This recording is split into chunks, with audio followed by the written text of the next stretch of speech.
उसे सरगोशी की आवाजें आ रही होती हैं। देखती है कि ये आवाजें तो जानी पहचानी है, एक मेरी माँ की है और दूसरी वो। दिल में शको शुबात ले, जैसे दरवाजा खुलती है तो अंदर का मंजर देखकर उसकी आंखें फटी की फटी रह जाती हैं। वो कहती है, माँ तुम्हें शर्म नहीं आई? औज़ बिल्लाहि मिनश शैतानिर रजीम, बिस्मिल्लाहिर रहमानिर रहीम, अस्सलाम वालेकुम व रहमतुल्लाहि व बरकातुहू। उम्मीद करता हूँ आप जहां भी होगे खुश होगे आबाद होगे। वीडियो की तरफ बढ़ने से पहले सबसे पहले हम खातमे नबीन हज़रत मोहम्मद सल्लल्लाहु अलैहि वसल्लम के हुजूर दुरूद पाक का नजराना पेश करेंगे। अल्लाहुम्मा सल्लि अला मोहम्मद व अला आले मोहम्मद। मैं हूं आपका दोस्त नूर जुल्फकार रेड्डी और आप देख रहे हो रोजनामा न्यूज ऑफिशियल। मोहम्मद सामीन, अगर आप चैनल पर नए आए हो, अभी तक आपने चैनल को सब्सक्राइब नहीं किया तो जल्दी से चैनल को सब्सक्राइब कर दो और साथ में घंटी के बटन को दबाना ना भूलिए, उसको सिर्फ हाल कर दो। इस तरह हर हमारी आने वाली वीडियो का नोटिफिकेशन आपको खुदकार तरीके से मिल जाएगा और ये टोटली फ्री है, आप कंजूसी से काम ना लीजिएगा। दोस्तों, आज की जो दास्तान है ये एक हिंताई सबक अमोज है। मेरे बहुत से दोस्त कमेंट्स में भी कहते हैं जी कि आप ये क्यों सुनाते हो, क्या? तो मेरा मकसद दोस्तों लोगों को आईना दिखाना है कि खुदा आप बच के रहो, ये दुनिया जो है ये आर्जी ठिकाना है आपका। तो इस दुनिया में आप जो है ना इस ऐशो इशरत में ना डूब जाओ। दोस्तों, माँ एक ऐसी हस्ती है ना जो औलाद को दुखी नहीं देख सकती, औलाद की खुशी के लिए वो अपने आप को कुर्बान कर देती है। लेकिन कुछ ऐसी माएँ भी होती हैं जो औलाद के हक पर डाका डाल देती हैं। औलाद अगर कुछ उनको बोलती भी है तो वो कहती हैं कि खामोश हो जा, तुमसे पहले मेरी जरूरियात है, और वो अपनी ख्वाहिशात के ऊपर अपनी औलाद को कुर्बान कर देती हैं। आज की भी ये दास्तान दोस्तों ऐसी है, आप इसे एंड तक देखिएगा ताकि आपको मुकम्मल स्टोरी समझ आए।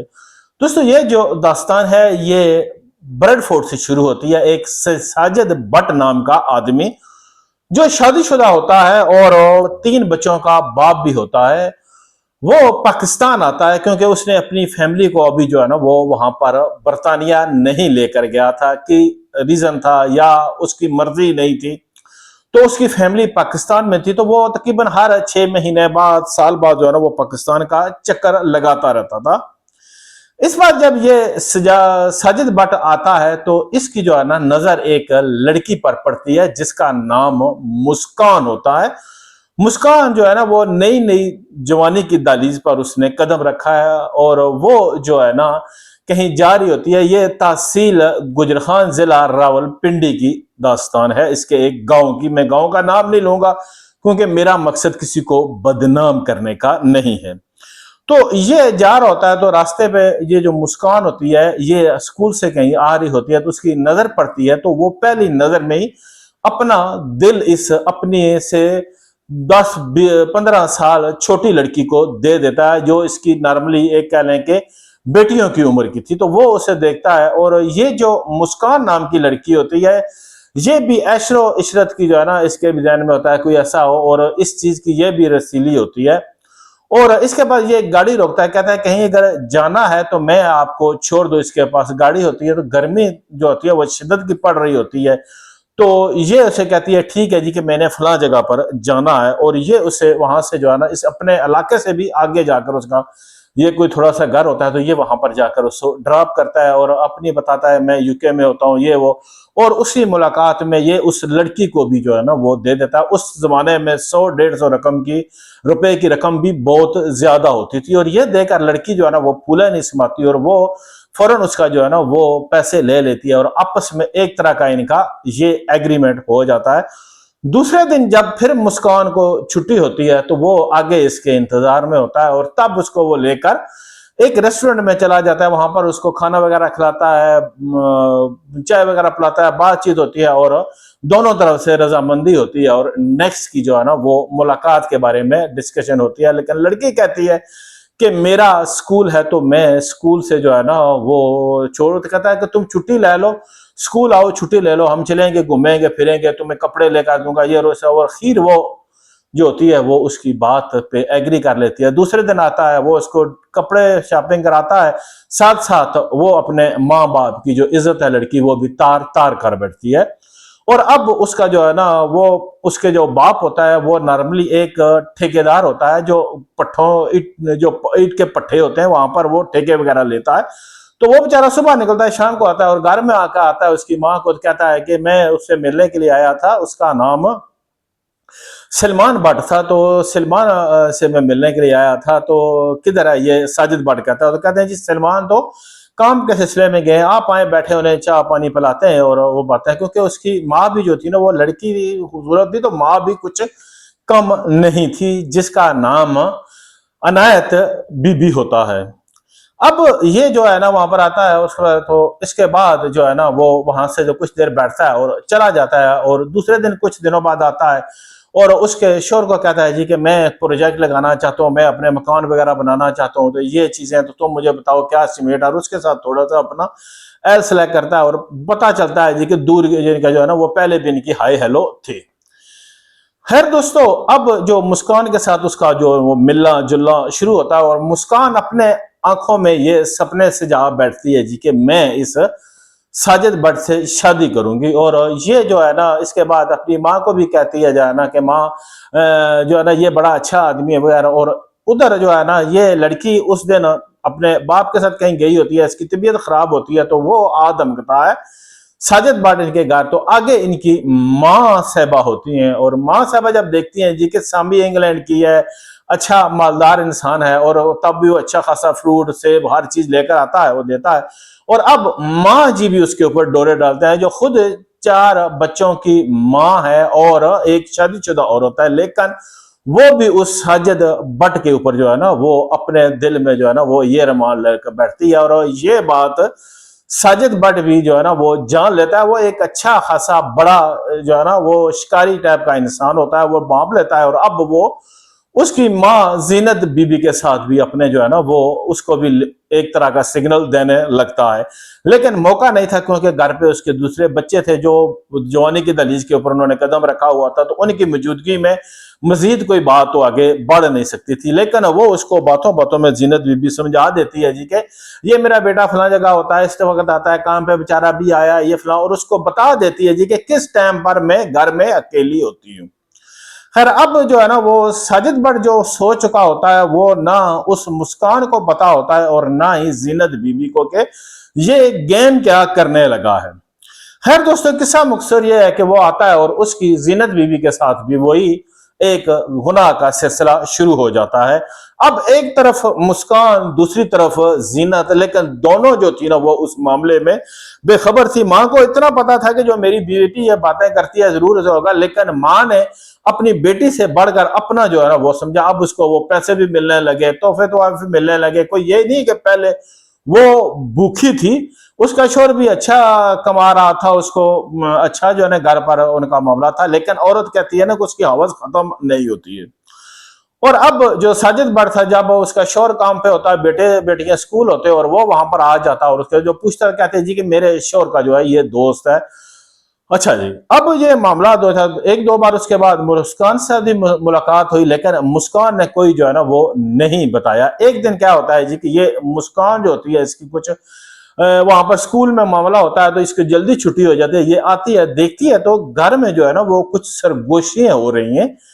ये सरगोशियों की आवाजें जिस कमरे में आ रही है ये देखती है। एक तो इसकी आवाज माँ की होती है, और दूसरी आवाज जो है ना ये कहती है ये भी जानी पहचानी है, लेकिन वो कहती है कि ये साजिद भट्ट की आवाज लग रही है, लेकिन ये मेरे माँ के कमरे में क्या कर रहा है। और ये इतनी जज्बात बड़ी आवाजें, जैसे ही वो अचानक दरवाजा खोलती है, सामने का मंजर देखकर वो हक्की बक्की रह जाती है।